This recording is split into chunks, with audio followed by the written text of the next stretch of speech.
Hey guys, good morning. Rich, Mr. Guns Firearms here with more on my series of So You Want to Be an FFL, How to Become an FFL, and other topics. So, when I first started my shop, I was a one-man operation. I've got a 700 square foot shop, and I went out and I bought some inventory, and I have some display cases, and I had an office made in the back here that you can see so I could kind of duck out and do whatever administration tasks that I felt I needed to do. And basically, within about a year of being open, I realized that I was way behind. Like, paperwork-wise, time management was relatively easy, but I found myself working more than I had anticipated. The amount of ATF paperwork that was required, the amount of computer work that was required, addressing emails, phone calls, walk-ins, like all these other things. Like I didn't know. Like nobody told me, hey, within the first 9 months, you're going to be swamped and you're going to need to go hire somebody. So I really didn't have any idea, like, where was I going to find an employee? What did I need to look for in an employee? What tasks was the employee going to be responsible for within my operation? And, like, it's a gun store, dude. Like, there's all kinds of things to take into consideration here with regards to responsibilities, both federal and business-wise. So I didn't know, am I looking for a little old lady who can do bookkeeping?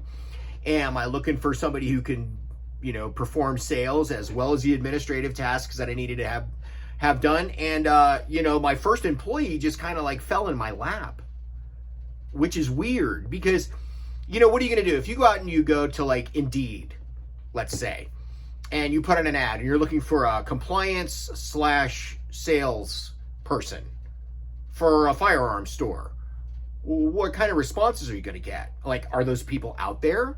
Is it somebody who's just selling something else? Like, could I get a car salesman who knows how to work on a computer? Like, I mean, I had no idea where to look, and I was lucky enough, God kind of put this person in my life to come and work with me, who was, spongy enough to kind of like take on the sales responsibility and just watch me talk to people and see how I interacted with my regulars, because that's a huge part of my business. And, kind of like work those steps. And we were doing all kinds of stuff. Like we were doing gunsmithing. The young man could do that. We were doing sales. The young man could do that.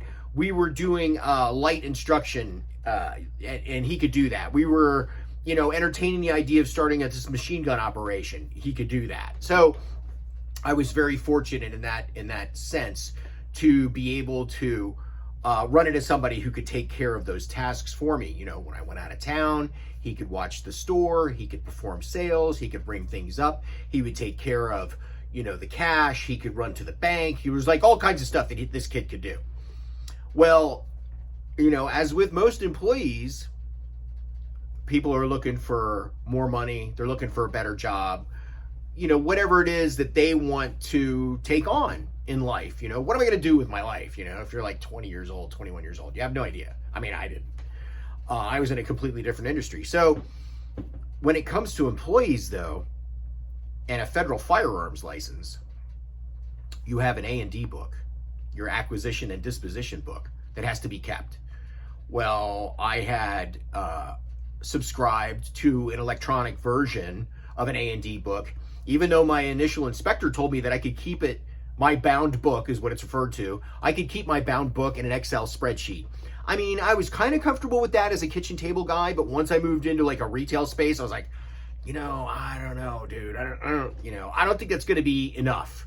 Like, I didn't want there to be file corruption. I didn't want there to be holes in it, in the spreadsheet kind of thing, maintenance of that. And so I wanted to go with a more professional software package, which I did. I chose Gun Store Master. There are other products out there. They're pretty reasonable. I would highly recommend that you choose one before you do a kitchen table or any other type of operation, because that's important. Like, if they show up at your front door, them being the ATF, and they want to do an audit, you want to be able to give them the package, right? Here's my A&D book. Here's my FFL copies. Here's my 4473 so they can cross-reference everything so that it completely takes it off of your plate. Because, dude, I mean, I was like, I don't even know when my first audit was going to be. You know, they were saying 3 to 5 years. Well, that all depends on the administration, because with Biden, it wasn't like that. I was open for less than 2 years, and they showed up to do an audit. And I had 2 FFLs. And they only did an audit of this FFL for Mr. Guns. They did not do my other book, which is OC Transfer, which has been dormant for quite a while now. So, you know, then there's no way to know. Like, does the ATF monitoring the amount of activity that you're performing with each FFL? You know, are they watching how many background checks that you do? Are they monitoring, you know, how many transactions you got going on, et cetera, et cetera? So you don't want to take any chances with that at all, because when Biden was in office, they came through here in Arizona, and in Phoenix alone, they shut down 9 FFLs. And now think about that. Like, if you get shut down, what's going to happen? You have an opportunity to kind of like rectify the situation with the ATF and get open again and start making money, but you're still paying rent, you're keeping the lights on. If you have employees, you got to pay them. I mean, just to keep it on the up and up, right? Because, like, I've got this whole operation here. Like, if I got shut down, what am I going to do? What if they all the way shut me down for infractions, or infractions that my employee performed? Because I'm the responsible person on the license. And anything that individual does under me is a reflection of me, because they're not going to shut him down. They're going to shut me down. And I got to go home with, you know, $250,000 worth of guns and ammunition. And I got to close this place up, yada, yada, yada. I mean, it could be a major, major consideration. So when you're looking for that employee, you got to find somebody who has preferably background. Like the last person I hired, they told me they knew about guns. Somebody came in here and started a conversation with him, and I won't even tell you how that went.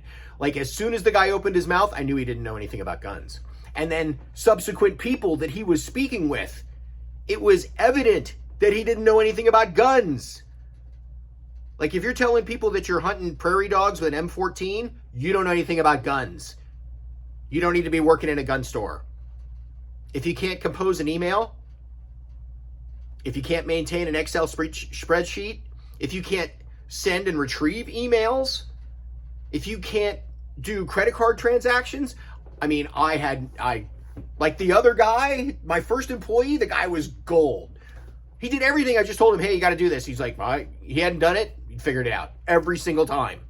So another thing to think about, you're going to open a store.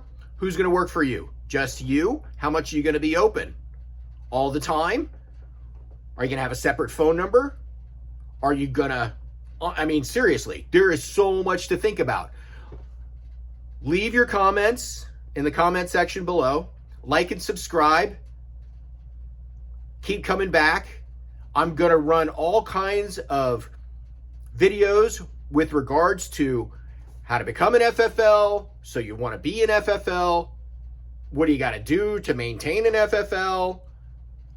Keep coming back, you guys. My name is Richard Warrington. I own Mr. Guns Firearms in Cave Creek, Arizona. Thanks for watching my video. Have a great day.